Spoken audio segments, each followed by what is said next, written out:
Liquorland are proud partners of the DeeBrief for another season of AFL, and what a massive year ahead it is. Now that footy's back, Liquorland have all your drinks sorted for when the siren goes. Hoping for a very chill flag this year.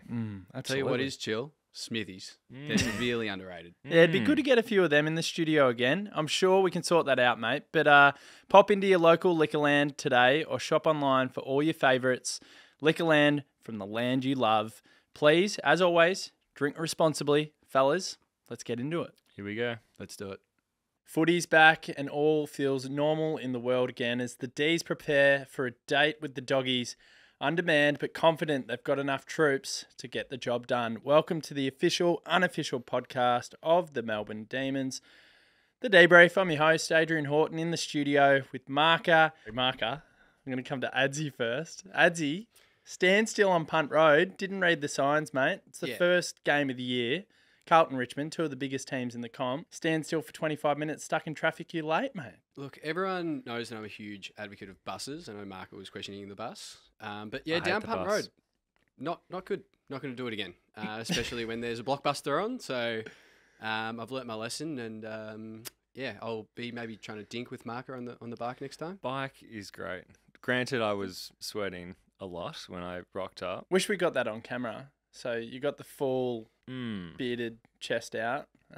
You're a very hairy man, by the way. Yeah, well, you know. Did you have the unzip Italian, going? you get kind of some hair in places you don't want to. It's actually leaving my head and going to my ass now, but yeah, very sweaty. But you know, I despise traffic more than anyone, I think. And on the bike, I love it. You're a bike man. I'm a bike man. But then winter will hit, and then I'll be a Scooter? Stay home and watch footy all day. Would you do the scooter? Like, as in the hire or like the... No, like purchase one, like Nuggie. One day I could see myself doing the scooter thing potentially, but I'd also almost be more inclined to get the electric bike. Yeah. I don't know, something about... I feel like they're really exy. Yeah, but there's just something about a scooter I just can't do. Everyone else is doing it. Not that. It's just like, you look like a dork. Shout out to Nuggie. You just look like an absolute dingleberry. Like, I don't want that. I think he's embraced the look, though. Yeah, he wears He's like done the well. fluoro vest and everything. He's got goggles. Respect. And he pulls it off. I don't think I could pull that off. Just quietly, there'll be a few listeners who will ask of Nuggie in the coming weeks because he's not here with us, and it is sad. It's a big presence missing for sure. It's a big presence. Well, it's funny. We've got Chase here, who's getting a little bit of work experience in the background. He's a mad Melbourne Demons fan. Just while we're at it, and we asked him who his favourite player was before Marca when Adzy was running late, and he said, "Well, Clayton Oliver. I've loved him ever since debut." Well, funnily enough, it's Nuggets' favourite player as well. Correct. Isn't it everyone's favourite player, Clary, or no? But like, he's the greatest player ever to play for us. Yeah. I thought it was Bowie. He's getting there. After the love confession last week. But Chase did say that he was a little bit depressed that Nuggets isn't here. So we know he's a cult figure, and he's got a cult following on the show. We do miss him dearly, and he's down in Geelong, and he reckons he's going to go to GMHBA a few times this year. And I hope he doesn't build a bond for them at some point. Because no, it's the opposite. No. He hates them. I was at his place in Geelong last Friday. He sends me pictures every time he goes past GMHBA Stadium, just giving the finger to it. So there's no way he's gonna buy into that. So Kingo, I was down in Geelong. Kingo, for the listeners' sake, he's a big Essendon supporter. He's been on the Sash podcast over the years, and he said that a few of the other blokes that have come down from Melbourne have built a love for Geelong, even though they go for the likes of Melbourne and Richmond and Carlton, all these other teams. Not the city, we're talking the club. Like the club. He thinks... Well, they don't sound like very loyal supporters to yeah, me. it's true. Not for me. Who are we talking about here? Well, because I reckon you could name some people because I reckon you know these people. There's a few people, but I'm not going to name and shame. But the point is, Kingo believes that like Nuggets might turn a corner in a few years and start to build an affection for Geelong, which was very controversial. Is Kingo saying that's happened to him? Yes. He is. That's enormous. Honestly, if that happens to Nuggets, I'm never coming down to Geelong again, mate. Are you going to disown him as a cuz? That's pretty far, but there would be a little hole in my heart. Oh, I like it. Anyway, we're going off on tangents. The doggies. Saturday night, boys, it's all happening, and the big takeaway this week has clearly been he's not confirmed out yet, but we know that Fritter, Salem, Marcus' favourite, and Mongrel Bastard Jack Viney won't take to the field. That's probably, I reckon, 4 of your top 12 players. Could even say 4 out of your top 10 players if we go that far. But the reality is, I'll go through it. Stephen May is the most important player in our opinion, I think, as a collective. Between him and Clary, if you don't acknowledge that, then no, he's more important than Clary. Like Clary's our biggest superstar, but in terms of importance, like he is next level. He's almost up there in the whole AFL. There was a moment of time where Gawn was that for us. Yeah, but it's May. It is. It's May. Definitely after last year, what we learnt was when he was out. When he got injured in that first game, we lost. It was just like, man, and like our changed. whole structure and our whole system just like fell down completely. And I think it reinforced the fact that he's so important to us. Not only that, Bailey Fritsch, our most prolific goal scorer, only second to Tom Hawkins in the last 2 seasons for goals kicked, which is remarkable when you think about it. Christian Salem, the smooth mover, probably the best kick in the team, best rebound defender for us. Like, he's pivotal as well. And then lastly, the guy that sets the tone. I'd use the words mongrel bastard to quote D. Moore. He's one of the toughest players in the comp, period. Yeah. So to lose him as well for the first game is a bit of a bitter pill to swallow. It is, but let's also and it is easy once you name all them and kind of reel them off. It does suck, but you can't be all doom and gloom, because what it does is it opens. I mean, this is such a cliche, but it opens the door. It opens the door for opportunities for these players. Are you Simon Goodwin? Who they're playing for their life. Honestly, and I know that they're going to come in and just go like nuts, your Chandlers and stuff like that. It's like because Laurie's first game, and Mick and Judd's first game, and if you hear about Petty, all the talk is Petty's had his full preseason and he's going ballistic. I mean, if we look at his projection and think he's going to become the player beyond what he already is, then I'm going to back him in to kind of take command of that back line. And also, funny you say him as well, because Petty was a player that took an opportunity when Tommo went down. So those players should be looking at someone like Petty. Same as Bowie. When Bowie came in, everyone was like, oh, this debutant, he's probably not going to stay in the team. And then he won 17 games in a row on a flag. And now he's almost the best player in the comp. So Judd McVee, your boy. Yeah. You spoke about him last week as your bolter. You nailed it. He's in the side this week. Nickname, do we just call him Chris? Well, yeah, Chris, I think. I mean, I heard that Laurie's nickname is Bill, so we'd be going with makes sense. Going with Chris as well. The famous Bill Laurie. So just Chris? No McVee, no Judd, it's just Chris. Yeah, Chris. The other players as well. I mean, I feel like Salem, I feel like he's almost been missing for over a year now. Yeah. And like even when he has played, probably since the granny, which I mean he was in my eyes the second best on in that granny, but I feel like we haven't really seen him at his best since the granny. So it's almost like, we've got to wait a little bit longer for him. So it's not like we're really dreading his loss. And then Fritsch, that sucks. But then the plus side of that is Brown and McDonald look like they're moving well again. Yeah. So it's not like it's last year where if Fritsch was out in any game last year, then that's like, well, we've lost. On the flip side as well for the Bulldogs, they're missing Cody Bishman. Mardo likes to call him that. And he's a good player. He's a very good player. Very good. Yeah, he's annoying. And Gardner, who's, say, second, third tall, they're a little bit suspect in defence. We can talk about that later. He's not a huge out, but not a huge out, but we will definitely take it, and it will perhaps stretch them a little bit defensively. I do agree on your point, Marker, about Salem. It's probably an area of the field where we've got a lot of depth. Chris has proven in the preseason. I'm going to lose it calling him Chris. And like Brayshaw, you know what I mean? It's just like such a like for a like. We're fucking stacked. Like we're going to be fine. Yeah. And the funny thing is, if we win, and we have those players to come in, and Naughtsie's pumping up the Bulldogs being a potential top 4 team, then that's a fair statement to the competition. I see the Dogs as a bit of a. I mean, I'm not going to. I see the Dogs as. I kind of see them building more. Yeah. I think this is a good time to play them with the likes of their forward line, because, if they're claiming they're going to be playing Lob, Darcy, Jamara, and then you got Norton as well. So Bruce isn't playing. Or Bruce will play behind the ball. He'll play in defence. Oh, that's please. Even Brown would run That's rings goals. around. Yeah, thank you. yeah. Imagine Pickett running around him. It's Yeah, just like yeah. sniff the ball. There you go, and then goal. It's a good point. We'll talk about teams a little bit more when they come out. So at the time of recording, it's about 6 o'clock. But you're right. Like the hype coming into this game for the Bulldogs has been there. 4 forwards. I don't know if it'll technically work out like that. I reckon that is... Well, it's almost suicide for me playing 4 tall forwards. I think we might see 3 at one time, and they'll go through rotations. Lob might... I don't know. He'll pinch hit and rock. Yeah, that's what I was going to say. And then the other thing is when we throw either Max or Grundy down back, maybe they'll have to go lob, go down, or like English, you're going down there, which I'd be fine with. Max going back's back great line. anyway.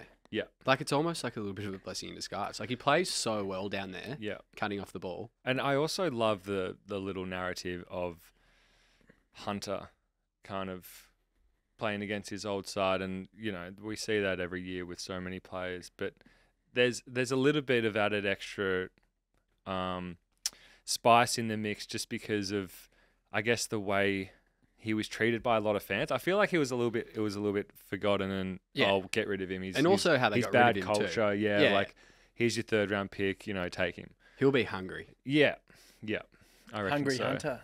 Yeah. He's going to be good.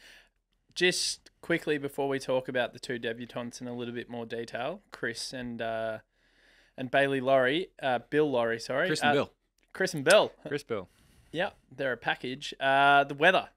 I have to talk about it because it's going to be crazy hot. Apparently it might be 32, 33 degrees. What, at the time of the bounce? At the time of the bounce. I did look at the Really? weather, and Yeah. it's going to be at Hot. its peak at like 4 or 5 p.m.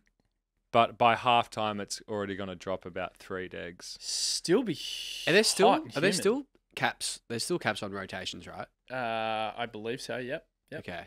Yeah, there's going to be some pretty hot and tired boys out there. Well, what does that mean? Like, does it mean anything? Do we look into it and say the fittest team wins? How basic is Just come that? up as when an you're tired. argument? I reckon Melbourne has actually had some pretty decent weather in the past month.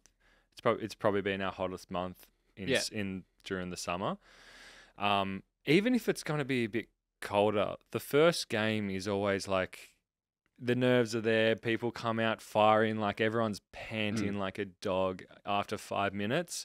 But I reckon they've been running all summer, man. Like they're fit. It's not like we're playing Brisbane. We're not playing Gold Coast. I don't think it's like going to be an advantage to anyone. They're professional athletes.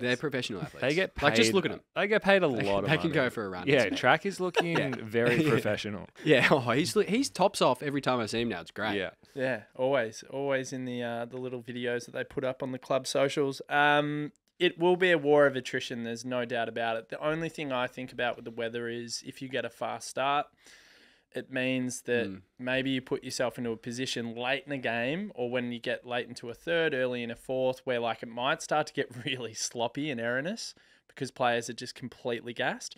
The other thing is players are always going to be completely gassed by that point in any round 1 encounter. Yeah. I reckon the first 2-3 rounds, every single season, we all say the same thing. There are so many mistakes. Players are trying to find their groove. They're trying to find that connection again.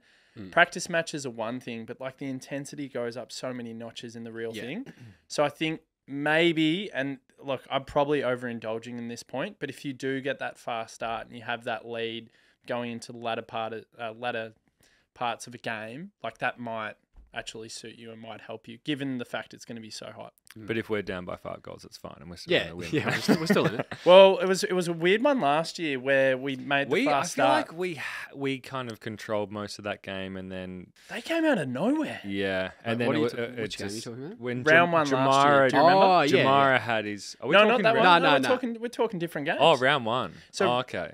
Oh, that for me that was just like such a chill win. No, it wasn't though. No, but The first half was nice. But even like I was like, we're gonna turn it on and like we're just. But that gonna was win. also when we were like peak arrogance after flag. Yeah. So we were yeah. just like, we're not gonna lose. Like Yeah. it just doesn't matter. So we were just waiting for us to come It was back. almost like a replica Whereas- of the grand final. Yeah, like if that happened again, like 10 weeks later, we would have been a lot less chill, I think. But then it was kind of flipped on its head the second time we played them, and I felt like we just kind of we controlled the game. And then, but that's just brilliance from one player at the end. Yeah. And kudos to him. He was unreal. I thought that game really annoyed me, and I wanted to bring it up tonight. I thought that was poor coaching.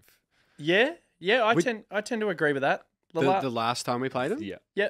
How so? All right, so we got to a lead and it looked like we controlled the game a bit. We nearly put it to bed in the first half. Yeah, we were missing shots and it was kind of like, come on. And then I'm pretty sure it was Petty that was on Jamara, who you're back in, but I just thought the backs could have been shifted a bit more for the end of it, or if we kind of throw a Gaunt back there and kind of just slow it down a bit. We never slowed it down. I agree with Marca. I think that loss still hurts me a bit. That was probably the angriest I've been after a game in a long, long time last year. I remember leaving Marvel Stadium just absolutely seething because I'm in total agreement with Marca. First half, we had them on toast. I almost reckon that was the best first half performance we had all season long. Probably the Freo away game's the only one I can think of. St Kilda was pretty hot. And St Kilda was red hot as well. The reason why is because Melbourne were letting it rip. They were going through the corridor. It was fast footy. It was effective. It was direct. We got up 4 or 5 goals and then we kind of let them back in just on the stroke of half time. What I expected Melbourne to do, and this is what I think we're going to change this season, is we're actually going to go for the jugular a bit more. We're going to play direct footy. In the third quarter, Melbourne started to revert to the possession. Let's see it out. Let's set up at the stoppages and try and restrict them. They were playing like they had already won. But play our game. Is that arrogance? Yeah. Yeah. But it's also play our game. Yeah. That's the thing that annoyed me so much. We can let it rip. When we do, I actually think we're one of the best teams in the comp, but we never did it enough in the second half of the year. Yeah. And we let the Dogs back into it. And when the Dogs get on a bit of a run, they've got momentum. They can score pretty quickly. Do you reckon that was... Cause I know how much I've referenced the 2021 Grand Final because it was a great night. Please reference as much as you like. So there's 3 days after. The famous story of Clarion Track saying Stephen May's cracking at them when we're like 4 goals up, and he says, and Clarion Track say, "Nah, we're going to keep going," sort of thing. Do you reckon it was part of Goodwin's coaching last year where he's like, when we get a lead, we should be able to hold it instead of rotating all these players through? We'll just sort of chill out for like the last quarter. I think it's also a bit of a. I think this is just like maybe with every player, maybe not just like a coach's thing, but you kind of usually just before the siren or halftime or whatever, you do play the percentages a bit more. Like you just like you do these ones, you throw your arms up and just slow it down signal. I don't know if that was like, and I don't know, but like if that was like more a coach's thing, because it's gone from all out attack when we won to let's stop it, and then we kept on having those. We call them fade outs, but it's like we did seem to just change the way we played. I honestly reckon that. Well, this is just my personal opinion, but I believe that the personnel up forward not having pillar posts, 2 pillar posts, 2 big key forwards, the out kick is just like such a big reason that you don't have the confidence to go, well, I'm just going to get it long because it's going to come to ground. Yeah. And then if you don't have that and you're reliant on Fritsch, who, I mean, he's an unbelievable player, but like you just need to have a bit of size on you to have the He's not really that contested. Yeah. So I think the bigger thing for me, Adzy, was the 2-way running was almost non-existent second half of the year. I think it had to do with fitness, maybe a bit of mentality, a bit of arrogance that was spoken about, but players weren't getting back and filling the holes as much. What we've actually seen in the practice matches, I know it's just a practice match, but it's more a mindset thing of working for the team. Melbourne pride themselves on only getting 10 goals minimum scored on them. Like, that's probably the benchmark. Don't let the opposition score more than 60 points on you. A and B was getting into the hole. The mids were getting into the hole. So the high half forwards and the mids have a big role to play in supporting the defence. I reckon we're going to see so much more of that this year. I reckon we're going to get back to... Let's be really hard to beat behind the ball and then hope that T-Mac, who is so important, he's an extra 2-3 goals to us. Yeah. Hope that he stays fit. Hope that Ben Brown stays fit as well. And that they can bring others into the game, as Marcus said, like ball to the ground and having the out kick as well. Grundy's going to help with that. Yeah. So when you're in trouble and you need to go down the line and you're put under pressure and you've just got to hoof it long and hope that someone else, 30, 40, 50 metres away can take a relieving mark. I reckon Brown, T-Mac, Gawn, Grundy are going to be pivotal to that. Yeah. And we didn't really have that kick. You were right. When Fritsch was the only one that had to go up for it, it was a nightmare. And he's an unbelievable player, but it's unfair to kind of pin all It would our have been- hopes on Which is him how good being- his year was. as He's well. so good, man. He's such a good footballer. It's He's a crazy. huge out. He's well, with him out, and also let's say May's out as well. It's probably like a 7-goal change. Like Bailey Fritsch is probably going to kick 3 goals. Yeah, we're only going to win by May's 5 probably goals going to now. save 4 goals. So we're only going to win by 5 goals. Spot on. No, I agree. I think it'll be a lot tighter than probably we first anticipated. Do you think last year also, this just whilst we're on that little tangent then, do you think that there was a bit of a, from Goody and the selection team of, this is the team that won the flag, so they're going to have to do, or the players are going to have to do a hell of a lot wrong to get dropped for a game? And I feel like there were a lot of players last year that probably didn't get that many opportunities. Our VFL team won the flag. It's not, things were working there. I know it's a massive step up from VFL to AFL, but it was almost like, no, we're just going to stick with this a bit. And I actually don't mind the fact that round one, obviously I'd prefer all those players to be playing that we've mentioned earlier in the show, but to give these guys a crack and to get the confidence in, because if we need you throughout the year, you got to have a game banked in at least 1 or 2 that you've actually proven your worth. And that's spot on, I reckon. Like those players as well probably got pretty comfortable thinking like, I'm in the team. Whereas now, if these players come in on Saturday and they play well, there's that pressure on them to keep their spot. So when they do come back in those guns, it's not just like, I'll be here. There's this guy playing in the VFL. Even if I have a couple of off games, I'll still be in. Like it needs to be those people knocking on the door. So then it's just forced to play well.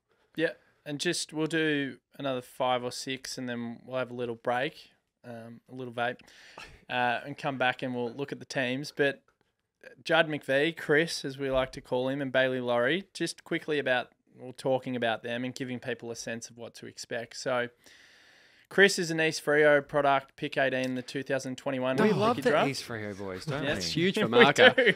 He's skyrocketed. Yeah, good Sharks boy. God, I hate that he's your boy. Love So- a shark.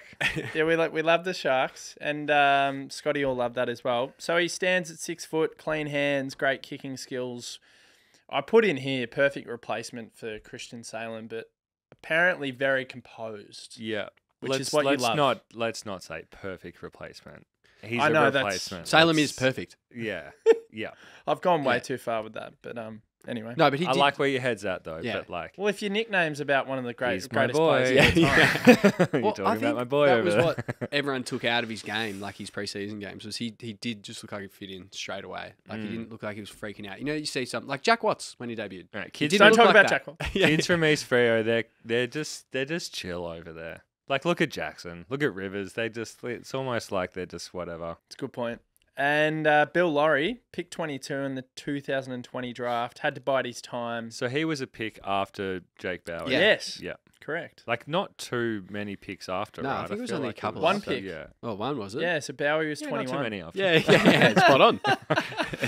Yeah, so one after Bow Wow, and it's probably, I don't know, he would love seeing his teammate and the guy that was drafted in his year, and I've no doubt there's a special bond between players that get drafted in the same year together.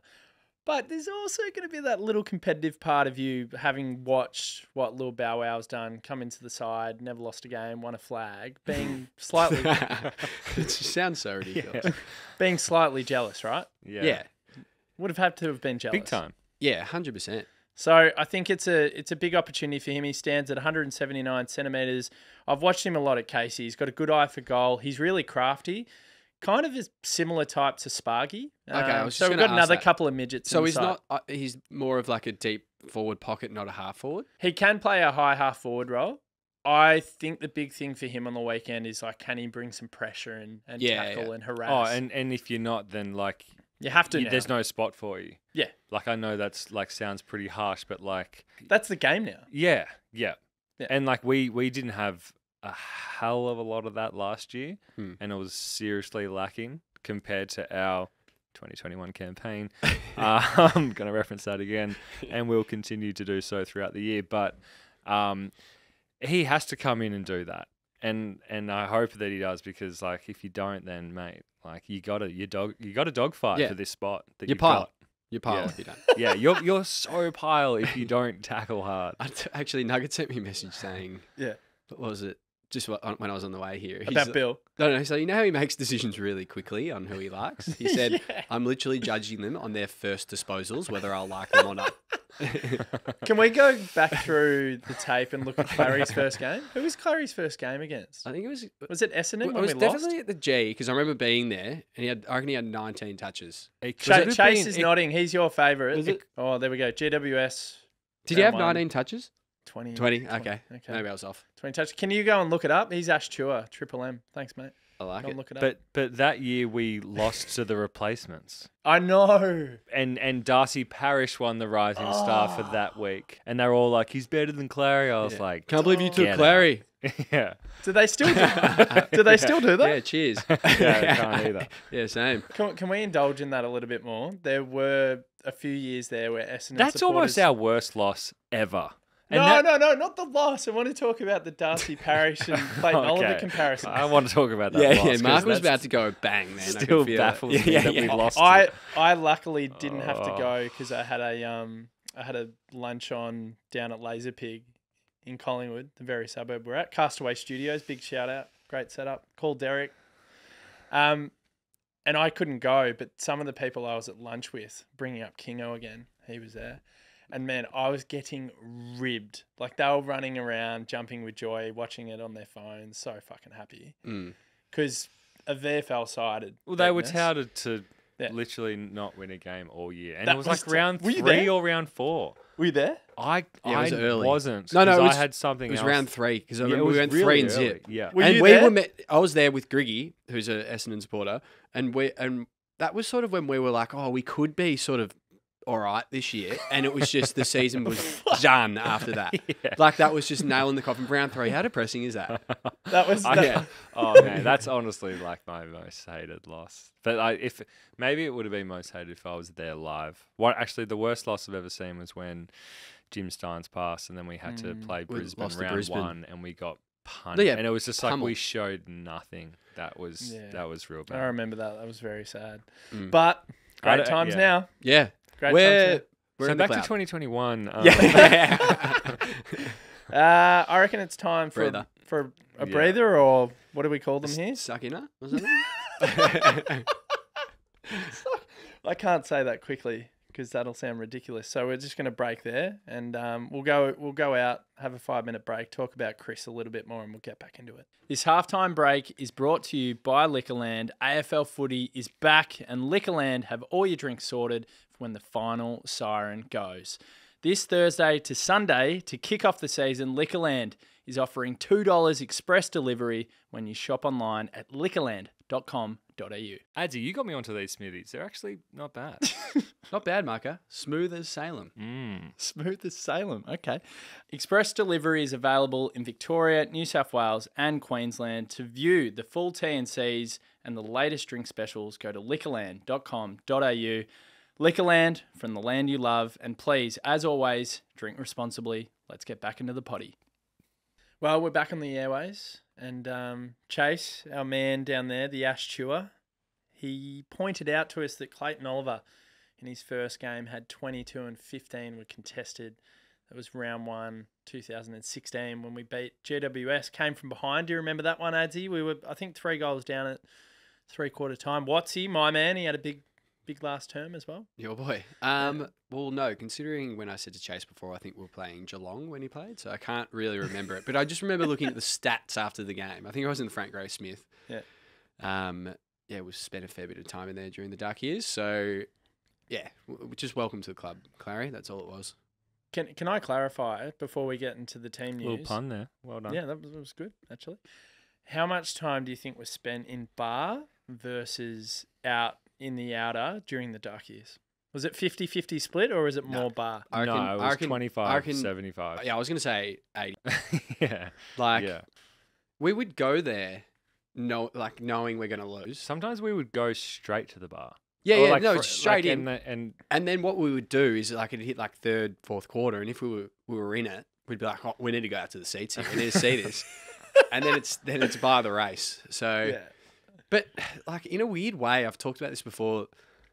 Some of those wins when you're like really bad, like if you're on like a North position now, like I remember when we beat Essendon and they were top of the ladder, and I think they were 10 and zip, and we were zipping 10. where Watts was That almost that best is on for us. almost up there in wins for me, just because you have no idea it's coming. And at the moment now, or the last few years, we have expectations, so it's more just like tick. When we won 2 games that year, I remember the Bull Ring was completely full of Melbourne supporters, and we sang the club song at least 10 times. Yeah. And it was like we'd won a final. You've got it was And it was a pure moment and something that I'll never forget, which is pretty sad to admit. But I agree with you. Like, those wins were insane when you did have them. and it'd be back to the Mountain View for a fair while. And you're like, I think I like Rowan Bale. I reckon. Yeah. Wait, Rowan Bale's actually sick. I think I said that about Fitzpatrick at one point. He could be anything. yeah. Matthew Bade is such a good swingman. Oh, God, those years. And I tell you what, in the Bull Ring especially, so big shout out to all the people who like going to the Bull Ring and the MCC. Man, when the song gets going, because you're underground, it just reverberates. Yeah. Like it gets really rowdy down there. But those years are behind us now. I think the ratio is more 85-15. But you know what? If those outer. years ever do come back, I'm going to welcome them. We'll continue to embrace them. I'm going to welcome them. Yeah. They'll come. I mean, if we do a Hawthorn, like Hawthorn did the three-peat, now they're wooden spoon material. If that ends up happening with us, as long as we get a flag at the G in the next few years, I'm chill. Yeah. Flag at the G. and I'll it's- relish one win a year. so if we chill. Flag at G. Yeah. And we're done, right? We're not greedy. Just one. Just one. That's all I need. Yeah. One at the G. Anything after that is a bonus. Yeah. But we do need to do one at the G. Like, that kills me. The people that are like, oh, you haven't done it at the G yet. You know, there's people like, it doesn't really count. Like, it really makes my blood boil. The other day, actually, I was doing some work and speaking to this fella, and he goes, "Oh, Melbourne support." He goes, "Oh, you'd be cut. You didn't get to see it." And I was like, "Well, actually, mate." Oh, that's so Hey! good. I was like, and he was a Carlton supporter. It was like he was like, it was his way of being like, well, like, you know, I did. we're being crap. And I Yeah. was like, yeah, I was there. And Yeah. I was with the players after the game as well. Can I ask you a question just You just were. quickly on that? So Marca was there, which is unbelievable. Does winning at the G mean as much to you as it does for obviously me, Naughtsie, and other Melbourne supporters that can't be there? Is it something to do with being at the MCG, or is it being at the game in Perth? Being at, like, so for the duration of the game itself, I've never felt like that before. Like, the end of that third quarter, I've never, like, it was emotions that I've just never experienced in my life. But it's after. It's like when the siren goes and then you're with the people that you've experienced all those Yeah, exactly. horrible years with. Yeah. Like, so I like, the siren went and I was kind of like on this high, but it was like, where's Adzy? Where's Nug?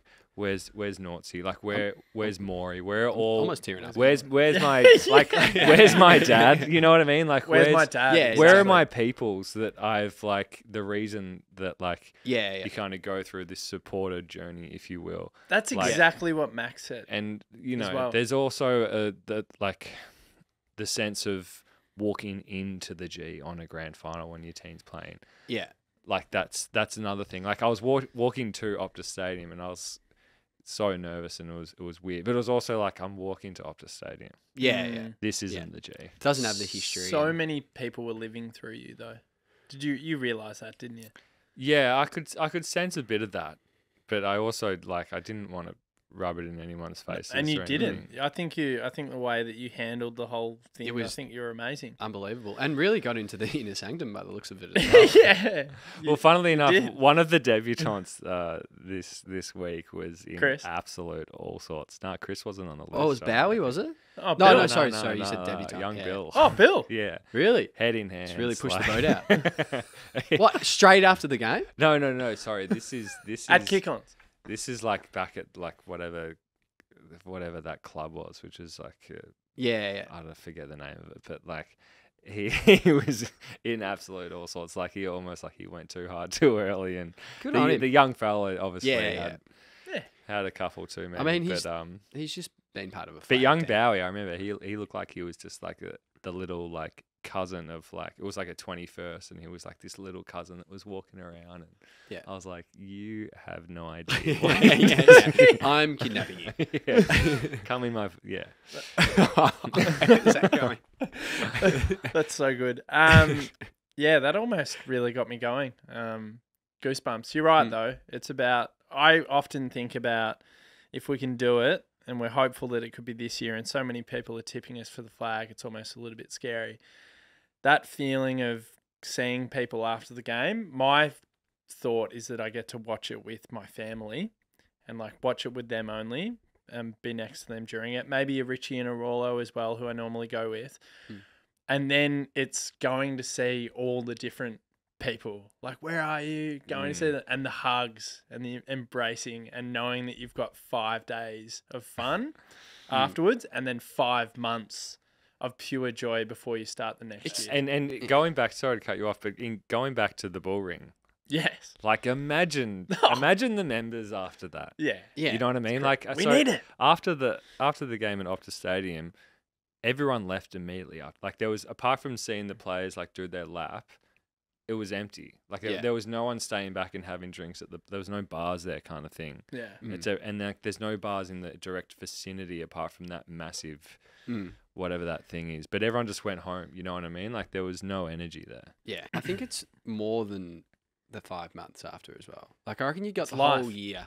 Like that whole that whole year, like just the little things that come out. Like I've noticed it with Geelong this year as well. Like you get the little gold emblem and stuff. Like you're the reigning premier, even if you don't go back to back. We know how hard that is. That little doco series on like the when they talk to the docos, players, all of the merch. Yeah. So much merch was going when that happened. Yeah. Yeah. I know, and hopefully we can do it all again this year. We'll go to the teams. We'll have to go through it line by line because obviously it's the first team of the year. We'll do it in traditional order. We'll go from the back line. So we've got Harrison Petty, Jake Lever, Chris in the back pocket. We've got James Harms named there because they like to throw the magnets around and do some weird shit. Tommo's in. Yeah, and we were talking off air about Tomlinson, and if there was, I mean, for the debutants, it's kind of like it's there's not a hell of a lot of expectation on you, but for Tomlinson, you're an experienced player. Big. And you're like, he knows the pressure on him. I'm sure he does. Like, you're playing for your career every single game. You get an opportunity. It's genuinely that opportunity for him now as well. Like, I think he was sort of looking elsewhere as well, maybe at the end of the year last year. Like, this is huge for him. So if he plays well, like, good on him. Like he could, like no one says you can't stay in the team. Like if you play well, you can stay in the team, and he would know that in his head. And I still feel sorry for him because before he did the knee, sorry, Marco, like he was looking exceptional in 2021. Well, remember how upset we were when he did do his, like we were kind of like, oh my God, Tomlinson's out. Like how is our backline gonna like and he settled now? And then Petty came in. He would have been pretty like, rattled that Petty came in. He's like, oh, this guy's pretty mid. Yeah, and so okay, May's out for we don't know how long, but there's talk of 4 weeks. Okay, mate, if you play well this week, then you get a 4-week block. To show your worth. And if you keep playing well, then there's no reason that you're going to get dropped. Yeah. I agree with that. And I think he would be the first person to admit, I know he's very harsh on himself. He would know that last season when he came into the side, he was well below par. He did not play well, but it's a great opportunity. Pretty good backup to bring into the side.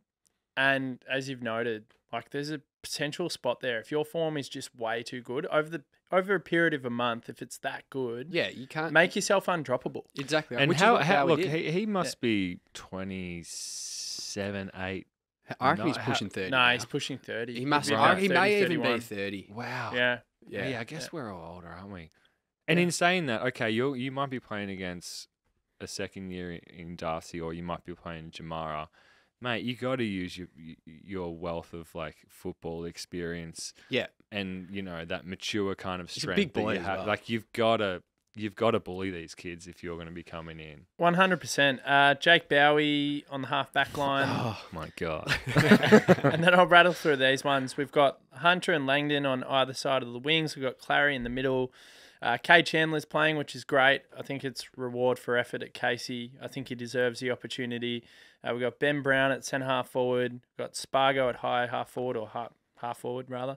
We've got Cozzy Pickett in the pocket. Grundy's been named at full forward. Neil Bullen in the forward pocket. Sorry, we just started giggling at Cozzy. Yeah, just hearing We his heard voice. his name. It's always exciting. We just looked at each other.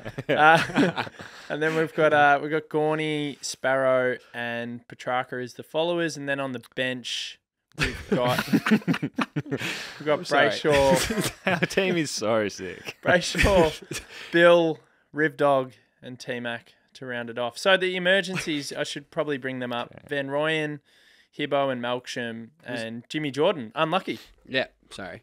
Unlucky. So he's in the emergencies. And there's going to Marcus be... hit me off there. Did he rattle you with the Cozzy thing? No. You read through our on-ballers. On-ballers and It I was was like, like Max, Track, Clary, and he was just... Sparrow. Yeah. Anyway, was Van Rooyen the first emergency? Named his first emergency. You know yeah. what's like so impressive at the moment with our list is that we have those 4 premiership heroes that are not playing. But then you listen to those emergencies and you're like, if they were playing, it's not like all doom and gloom. Oh, no. Because James Jordan's almost there's one a of them. player that's playing for Western Bulldogs. Oh, God. And when We you haven't hear even- when you hear this name, like you immediately say, "Oh, we've won." Like, Yeah. Can you say the name? Are we just going to go straight off the bat with it? It's a bit... Is it slightly disrespectful? Or? But I'm We got nothing against him as a person. Yeah, no, But we're it's just saying nothing- our emergencies. Like, if you look at our emergencies here, like we've Yeah. got James Jordan who got a medallion and he's Yeah. in the emergencies. Does it show you our depth and the compared to Hibbo, Yeah, who and is he- a premiership a player. premiership player? Does it show you our depth compared to the Western Bulldogs playing? Oscar Baker. Yeah, Yes, and I'm not throwing complete shade at this player, but I'm just comparing him. He's not good enough for our list, and we said thank you, but sorry. You know what I mean?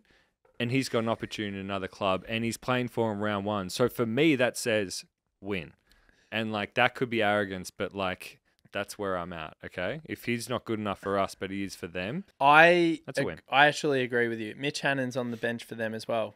Great memories though, Mitch. Thanks for Yeah, I like Mitch. Thanks for the elimination final great moment. goal. Yeah. Great goal. Great commentary as well. Jared Waitley. Just with their backline, Duray, Liam Jones, Caleb Daniel, Bailey Dale, Keith, Ed Richards. I've always said this about the Bulldogs. I think their defence is really poor. I do not rate it very highly. I rate it in terms of its It's elite kicking. yeah, it's elite kicking, but they're But they're also not good man on man. No, exactly. In They're- terms those of players are all actual cut off. defensive, like it's like okay, if Richards finds himself playing on Pickett, it's like good luck. See, mate. Yeah. Bailey Dale, I think, is a really, really, really good player, and he's damaging for them, and he's such an amazing kick. But it's Going in the other terms of- way. in terms of actual defending. Exactly. All the best. Keith, a bit slow and proppy. Yeah. And Liam then Jones is a gun though. yeah, well, he hasn't played in 2 Is he? years. Yeah, I still Well, I think know he's they're got it. blind. Apparently, he's the big thing against us because he had 10 intercept marks against North. North. Well, yeah, there's the keyword. Well, So it's like, I actually thought Liam Jones was he was a gun when he was playing for the Blues 2 years ago. So let's see if he can. In the Cauldron, first round against the Premiership Fancy. Good luck. Caleb Daniel Duray as well. It's the same thing for me. You're great by foot. The skills are elite for those players. But if you put them under so much duress and so much heat, you've got repeat forward 50 entries, you've got pressure on the ball carrier. I've seen it time and time again with the Dogs, and this is why I believe they'll never win a flag with this list. They crumble under the pressure because defensively they're not good enough. Every premiership side has a rock solid, Premiership's the one sturdy from defense. Yeah. They don't have it, Which and is they've why they've never fixed it. You'd take our apparently problem of not having the best forward line our defence is just laughable how good it is, especially when Stephen May's there. Like, is it the best defence in the comp? Us and Geelong. Geelong's got a superb defence. I really do rate Sydney's, the way they work together as well. Yeah. I don't think they've got the greatest personnel. I think it's more their method.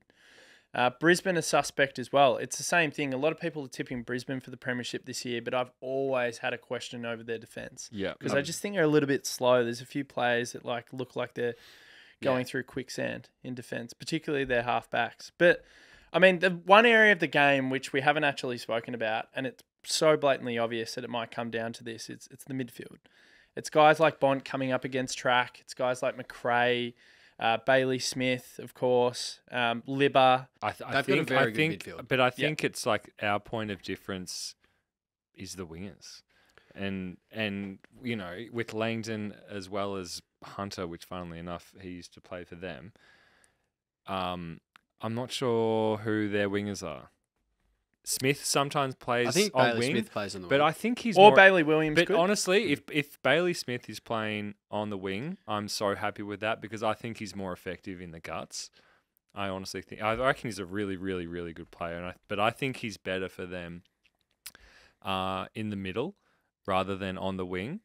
So I'm fine with that if he's playing on a wing. Do you know where I think we might get them? I was thinking about it today. I reckon Bailey Dale, Bailey Williams, Caleb Daniel, Bailey Smith, all these nice outside runners, little bit soft in the contest. Like not as, Bailey Smith is pretty. He's I pretty reckon hard. he can be pretty hard. yeah, but How I many reckon Baileys, by the way. It's fucked. so many Baileys. But I reckon if our pressure game's on and we can limit those guys and they can scupper their kicks or we can put pressure on them, it'll put us in a good position. I honestly believe the second rotation of mids that we're doing now, which is really clever, and it means track spends a bit more time forward and becomes a headache for them, particularly with their defence now. Sparrow, Harms, and Nibbler, and Cozzy. Cozzy, I don't know if he's in first rotation or second rotation, but I reckon those guys, I just think we bat so much deeper in the midfield. And if we're giving guys like, I think Oliver might even do a little bit of time at half-back when we rotate. Okay. Yeah. No, we're backing it. Yeah. Yeah. And then Brayshaw, yeah. and then Put him in Brayshaw the can ruck. come into the guts as well if he needs to. And then I just think the idea of rotating, giving those guys a bit of a breather in certain positions, it means that when you get into the latter stages of the game, and it's going to be hot. Like we could potentially release Track and Clary, knowing that they've had a bit of a breather. Like one's been resting up forward, one's been like on the back flank just doing his thing. They don't have that luxury. Like they almost have to go all out. All out stars. Well, they almost have to go all out and hope that Libba, Treloar and McRae take up the bulk, and Smith, take up the bulk of the work in there in the middle. We get to rotate guys through because that's what we're going to do this year. That could make a massive difference. And I think we have to with Track pushing him forward because of Fritsch being out. Track could win the game. And I'm loving that Pickett has been, having some time in the midfield, and that's great. But also with Fritsch out, I actually would love Pickett just to play forward a bit more. Like I don't want him to have. I don't want him to have a quarter and a half in the mid. Yeah, let's just kick a few pinch hits, a few pinch hits, just like kick your six. But don't spend too much time in the midfield. But you're right, you McRae's of the world. We know what he's a prolific ball winner, but he doesn't have many other tricks. No, there's so much pressure on. And then Treloar is he butchers the ball, and I think he's overrated, but he knows how to find it. Good on ya. Bont is an absolute superstar of the competition, absolute freak, and there's all this chat about him looking and running and whatever being as good as he has in a couple of years, which is a scary thought. Put on bulk. So I think what they've identified with him is they've said, does he play full? It's more they've lost Dunkley, who did the dirty work. So he was more in and under helping Libba. Yeah. So they're like, all right, Libba can't do everything. And so what was weird, sorry to cut you off, Dunkley but was that guy. Libba was played at half forward for a bit last year, which was so bizarre. Strange. But if he does play half forward, it's win. I just think there's that was so weird by whatever his name is. I just think there's way too much emphasis and way too much pressure on guys like Libba and Bont to carry the workload in and under, because we get the luxury of when Track and Clary have a break, Sparrow comes in, the beast, and then Harms comes in, who's a hard nut, and he can shake it up. Yeah. Cozzy comes in. Max goes off. Grundy comes in. It's 10 goals. Yeah. Are we back to 10? Yeah, I'm back to 10. Okay. We should definitely wrap. Before we wrap, do you reckon we're going to get ghosted, or we're 100% on next Tuesday? Well, I sent you the What do you reckon? response. No, I think we're in. We're on? Yeah. So if preview it for the I think he's listeners. just a man of few words. Yeah. Preview it. The great man. The great man, David Schwartz, the Ox, will be on Tuesday. So we're doing a Tuesday pod. Yeah. Is that locked in? Yeah. Is that locked in, Derek? Yep. No. Begrudgingly, he's like, Yeah. I'll be here on It's Tuesday. David Schwartz, man. It's David Schwartz. So, yeah. Get excited. Pretty excited. It was meant to be this week, but that's okay. We will do anything for the Ox. Absolutely. Mate, and if childhood hero. If he ghosts us, then that's like a bit of a badge of honor as well Yeah. for us. Then And I'm happy to. I'm cop backing that. him. Yeah. Even harder. And almost love it even more. Yeah. Can you ghost us? Yeah. It's very exciting to have the Ox in next week, but we might leave it there. I think we've done our dash. Oh, before we go, predictions quickly. We'll go around the room. Nug's not here, so who's going to go last? Does Marco want to take up the mantle? I'm happy to go. Considering the outs, I believe that we are going to win by 23 points. 23 You're going to points. say goals then. Because I was around that mark. Adzy's got to go last. Actually, I remember how this works. No, I'm not gonna go high. Well, no, that's I'm okay. gonna be like honest this year. Honest. Yeah. I can't wait for this. Yeah. Drum roll. Yeah. I think it'll be tough. I do worry about our defence being a little bit undermanned, and those outs do hurt. But I think we'll find a way. And I think what will get us through is we look reinvigorated. We look like we're going to take the corridor on a bit more. And I actually think that Track and Cozzy will be the key to winning this, because I think they will spend a bit more time forward given the outs, and they'll get us over the line. But I reckon we'll only win by like 10 points. Be a bit of a cliffhanger. And we'll get over the line. The beautiful thing about getting over the line is we'll talk about how we had 4 of our top 10 out. And it just shows you how good our depth is. But it's going to be a good win and some good afters. Yeah, just looking at just that last chat that we had, just about our midfield, and like they just need to. They can't. They don't really have any other cards to play, even though we have lots of good outs. So They've got Oscar look, Baker, I'll though. be honest in saying I reckon it's probably going to be about 15, 16 goals. And yeah, that's honest for me this year. So I look forward to checking in on Tuesday with the Ox. As long as you're honest. Yeah. Oh, God. Very good. Review show. Going to try and get that one done on Sunday. Child permitting. Scotty knew that it was on Sunday, but Is there going to be another? Is it going to be like a few Thursday night games of footy going forward for the? Yeah, for the next first? 5 rounds are Thursday night. Oh, that's so good. yeah, lots of Thursday night footy. I was just going to say, Scotty knew that the pod was on Sunday, but decided to book golf in the whole day on his own, Spot on, Scotty. which was great from Scotty. Shocking spot. Hand on his heart, he believes that that wasn't the case. He just forgot about the pod, even though I reminded him 3 times. But I will do a review show with Toff. I think Toff's locked in. Maybe It's off. Great man. The Toff, he's back. We're looking at Sunday Arvo. I think the games on Sunday Arvo are horrific. I think it's Hawthorn and Essendon and St Kilda Freo. Yeah. So, I'm happy to do a But also pod. awful games, but we'll watch the crap. Yeah, watching every Those second. games, Yeah. Yeah, I'll watch. We'll put on a $5. Actually, no, I won't. I'll watch But- every second of those games. So, that'll be great. But boys, thanks for coming in. Pretty pumped up for Saturday. To all the Melbourne faithful, get down there, get around them. Footy's back. Go D's. Go days. Come on, boys. Normality is restored. Go D's. Thanks for listening to the DeeBrief, and of course, a big thanks, as always, to Liquorland, who are proud partners of the DeeBrief. Another big year of AFL footy ahead, so don't forget, Liquorland. They have you sorted for your drinks before and during the game. From the land you love, drink responsibly. Catch you next week.